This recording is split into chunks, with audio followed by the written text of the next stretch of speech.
madali lang pong makakuha basta marami. Marami. Siyempre dagat yung marami. Pwedeng yung mga yung mga tawag dito, seaweeds, pwedeng doon, languyin lang ng konti kasi hanggang baywang lang naman ng tubig. Tapos pag loaded yung mga seashells, dito namin kinukuha yung mga seashells.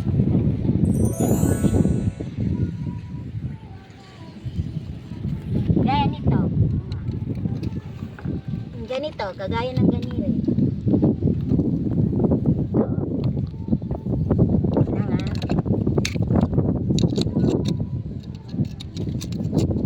Ang tawag sa amin dito, subol. Ewan ko lang po sa ibang lugar kung anong tawag ninyo dito. Nakatago pa sila sa bato kasi tanghaling tapat. Okay naman kumuha ng tanghaling tapat basta makulimlim ang araw. Okay. Ito pa guys, seaweeds to nauulam. Kaso lang bagong tubo pa lang sila kaya ganyan ng kulay. Pag malalaki na yan, brown na siya. Masarap dito ihalo sa mga tinik. Parang gelatin na tsura pag naluto. Susunod naman siguro to pwede na i-harvest. Marami dyan. Yan, yan. Dito lang sa tapat namin, dito dito. Yun, doon kami nakatira tapos dito lang pababa lang kami. Okay na siya. Kita mo, i-explain ko po kung minsan kasi yung mga ganitong nakukuha nasa ilalim lang ng mga ganitong seaweeds kasi ito yung pinakapagkain nila. Tignan natin dito. Yan. Gaya nito meron. Pero walang atin naman. Ako sa inyo guys yung walang gloves. Ito po siya. Yan. Pakita mo. Ayan. Ayan ang kanyang mata. Mata yan. Ayan o. Pag sinungkit mong ganyan. Ayan siya. Tapos ang laman. Ganito po siya. Yan ang marimate pa yan. Sa ulit.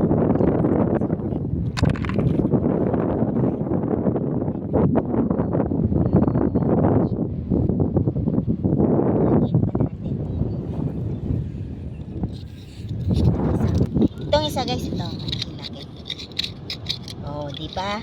Yan, ganyan ang size, good size po yan. Pero pag yung pinakita ko kanina, kailangan isa uli para lumaki pa. Kahit paano, wala nang makakain kung walang laman. Yan, kailangan isa uli. Kahit hindi ako makakuha. Ito yung pinaka good size no, nakita ko. Parang nagpapakita lang din naman sila ganyan. Ganyan ang nakikita mo sa labas nila. Yan ang good size. Dito rin ho pwede pagkuha ng ganitong shell. Ganito siya. Ganyan mo siya. Kasi mababaw lang naman po siya. Kagaya nito, tignan nyo. Ito dalawa. Isa, dalawa. Diba? Good size. Tanong pa tayo sa iba. Nakarami-rami rin guys. Lagi na isang ulaman. Tapos mangunguha naman tayo ngayon doon ng seaweeds. Doon. Sa may mga yan, parang balsa-balsa dito. Racket itong tawagin. Racket.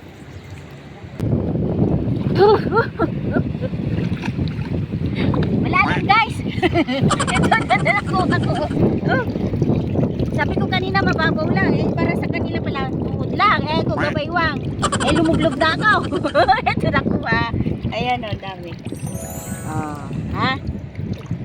Wala pa akong lagayan kaya ito na lang gamit ko. Ang lamig.